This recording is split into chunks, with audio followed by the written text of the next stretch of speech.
आज हम एक ऐसे मसले पे बात करेंगे जिसकी वजह से बच्चों में खौफ-ओ-हरास पैदा हो सकता है, फियर फैक्टर पैदा हो सकता है, वो डिप्रेस हो सकते हैं, पढ़ाई से दूर जा सकते हैं या स्कूल में नहीं जाना चाहते, वहां से निकल जाना चाहते हैं या बाज़ औक़ात वो तालीम अधूरी छोड़ देते हैं।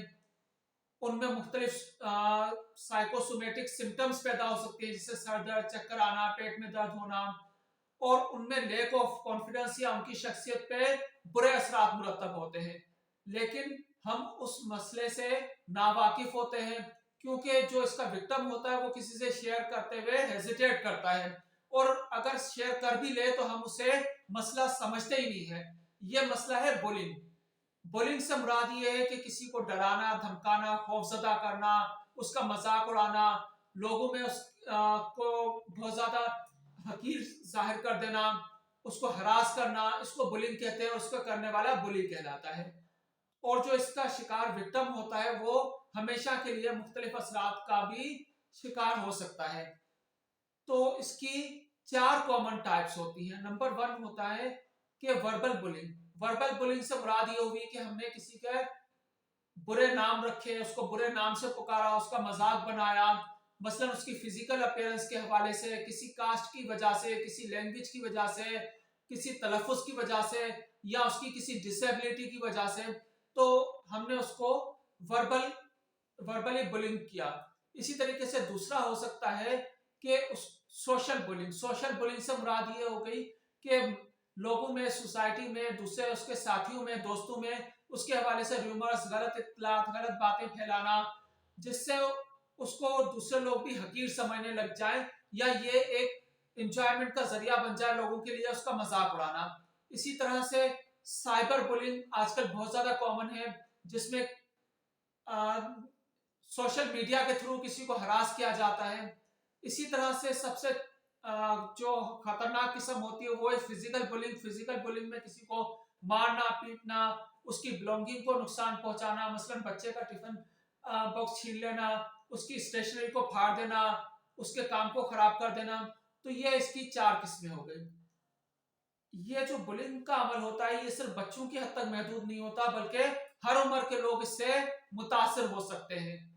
हम सभी जिंदगी के किसी ना किसी हिस्से में बुलिंग का शिकार रहे होते हैं और हो सकता है कि अभी भी बुलिंग का शिकार हो, लेकिन हम उसको आइडेंटिफाई नहीं करते हैं या उसको इतनी अहमियत नहीं देते। मसलन कोई शख्स ऑफिस में काम करता है, उसका काम अच्छा है, लेकिन दूसरे लोग उससे जेलस होकर उसको मुतालिक गलत बातें फैलाते हैं, उसके काम को खराब करने की कोशिश करते हैं या किसी भी चीज से उसके जेलस होकर उसको नुकसान पहुंचाने की कोशिश करते हैं, उसको खौफजदा करते हैं। तो इसका क्या रीजन होता है? इसके मुख्तलिफ रीजन हो सकते हैं, जिसमें पहला रीजन जो बच्चों में होता है और बड़ों में भी हो सकता है वो ये है कि पावर एंड कंट्रोल।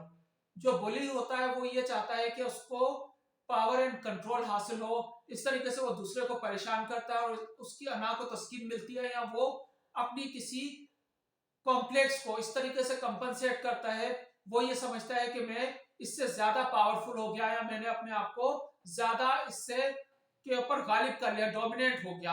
इसी तरीके से जो बुली होता है वो पॉपुलैरिटी हासिल करना चाह रहा होता है, बच्चों में, कॉलेज स्टूडेंट्स में भी हो सकता है, यूनिवर्सिटी में भी, कि जिसको वो जो विक्टिम है उसको परेशान करके वो लोगों में पॉपुलर होना चाह रहा है कि देखे मैं किस कदर पॉपुलर हूँ या पावरफुल हूँ कि मैंने जो है इसको परेशान किया या दूसरे से हर कोई मुझसे खौफजदा होता है। इसी तरह से वो इंजॉयमेंट चाह रहा होता है, ये उसके लिए एक सोर्स ऑफ इंजॉयमेंट होता है जिसके लोगों को परेशान करना, तंग करना। इसी तरीके से उसके अगर घर में कोई प्रॉब्लम रही है तो भी वो खुद नफ्सियाती मसाइल का शिकार है और दूसरे को तंग करके उससे वो सेटिस्फेक्शन हासिल कर रहा है। या जेलेसी फैक्टर, अगर कोई बच्चा, कोई बड़ा किसी लिहाज से उस पर्सन से आगे है, कामयाब है, सक्सेसफुल है, टैलेंटेड है, मेहनती है या लोग उसकी तारीफ करते हैं, तो उस जेलेसी फैक्टर की वजह से वो उसको डिग्रेड करने के लिए ऐसा करेगा। या फिर वो पहले खुद ही बुलिंग का शिकार रहा होता है और उसके लाशऊर में होता है और वो रिटर्न बैक करना चाह रहा होता है। ये भी बुलिंग का एक रीजन हो सकता है। स्कूल में, कॉलेजेस में बुलिंग का एक बड़ा रीजन वहां का एनवायरनमेंट भी होता है। माजरत के साथ कुछ प्राइवेट स्कूल जो कि एडमिशन देते वक्त ये नहीं देखते कि वो बच्चे का की बेस कैसी है, उसका एज ग्रुप क्या है, उसकी क्या हैबिट्स हैं, बस उनको एडमिशन चाहिए होते हैं। तो बाज औकात वो छोटी क्लासेस में ऐसे भी बच्चों को एडमिशन दे देते हैं जो कि एज के लिहाज से फिजिकली दूसरे बच्चों से ज्यादा बड़े होते हैं, और उनके लिए ये बहुत ही इजी होता है कि वो छोटे बच्चों को परेशान करें।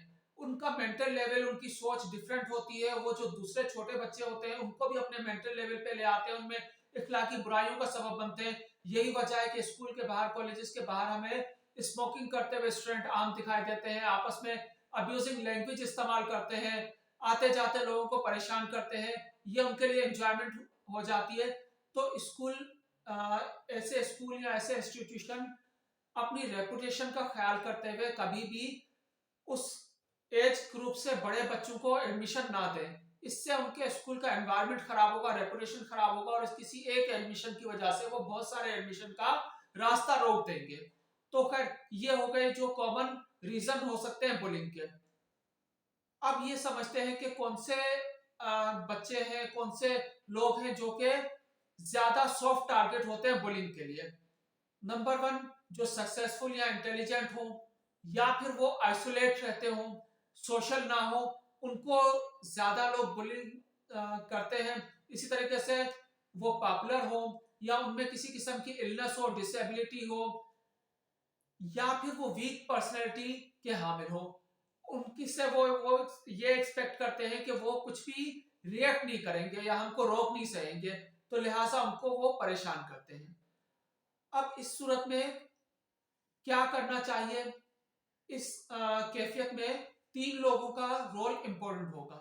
नंबर वन, जो विक्टिम है, नंबर टू पेरेंट्स का, नंबर थ्री स्कूल रोल।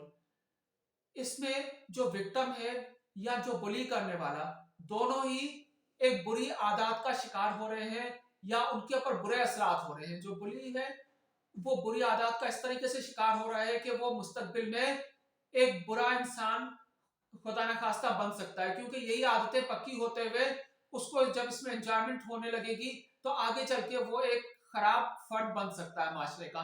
तो उसको भी रोकना जरूरी है, और जो विक्टिम है उसको की हेल्प भी करना जरूरी है।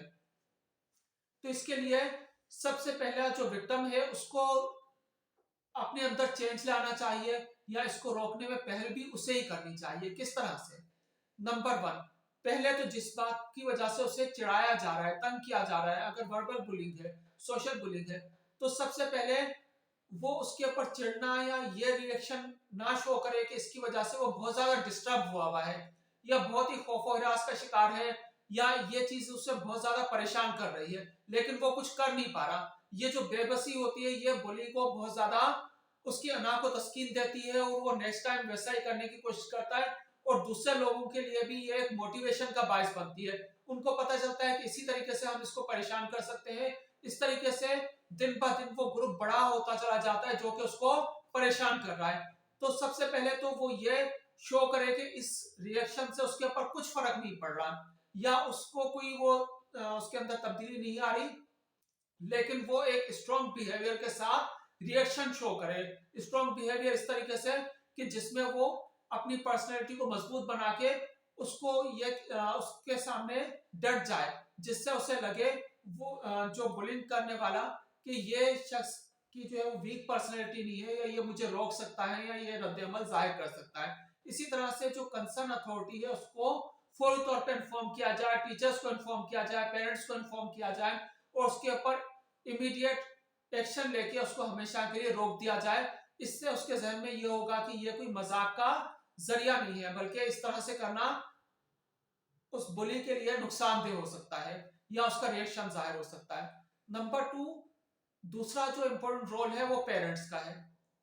पेरेंट्स अगर ये समझते हैं कि उनका बच्चा बहुत अच्छे तरीके से परफॉर्म कर रहा है, पढ़ लिख रहा है, लेकिन अचानक उसके कपड़े, यूनिफॉर्म खराब होने लग जाता है, उसकी स्टेशनरी फटी हुई है, या उसको वो बार बार पैसों का मुतालबा कर रहा है, तो ये भी हो सकता है कि वो किसी बुलिंग का शिकार हो, या उसकी शख्सियत में कोई इस तरह की तब्दीली आ रही है, वो आइसोलेट हो रहा है, परेशान रह रहा है, उसके फेस एक्सप्रेशन से लग रहा है, उसकी बॉडी लैंग्वेज से लग रहा है, तो उसको आइडेंटिफाई करना चाहिए कि कहीं वो बुलिंग का शिकार तो नहीं हो रहा।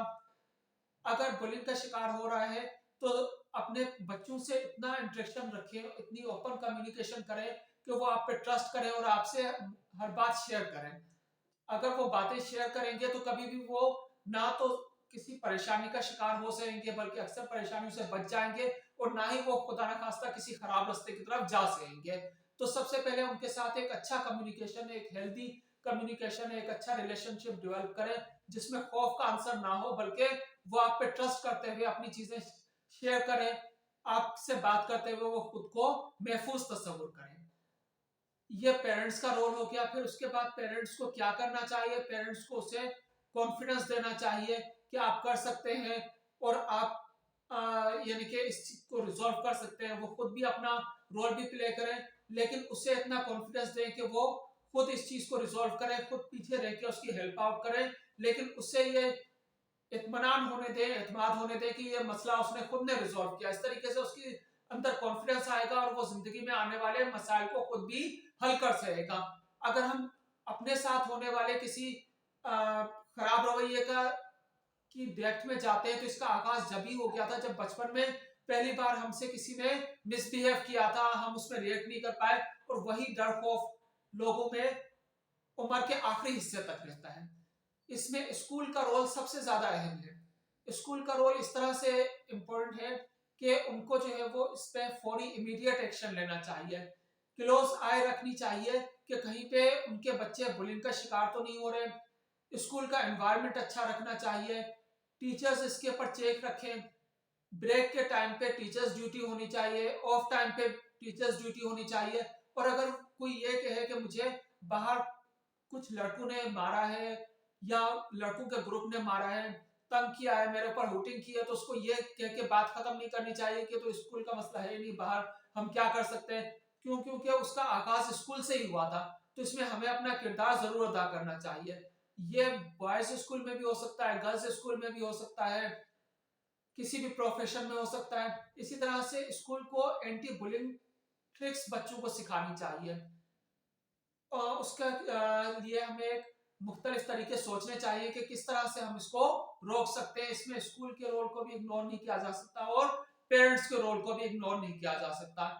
अगर हम इसको इग्नोर करेंगे तो यही बातें आगे बढ़ के बच्चों में बहुत ज्यादा तसादुम की लड़ाई झगड़े का सबब बनेंगे। जो बच्चा बुलिंग का शिकार हो रहा है वो भी एग्रेसिव होकर उससे मारपीट शुरू करेगा, जिससे पढ़ाई से दूर जाते जाएंगे और नेगेटिव एक्टिविटीज बढ़ती जाएंगी।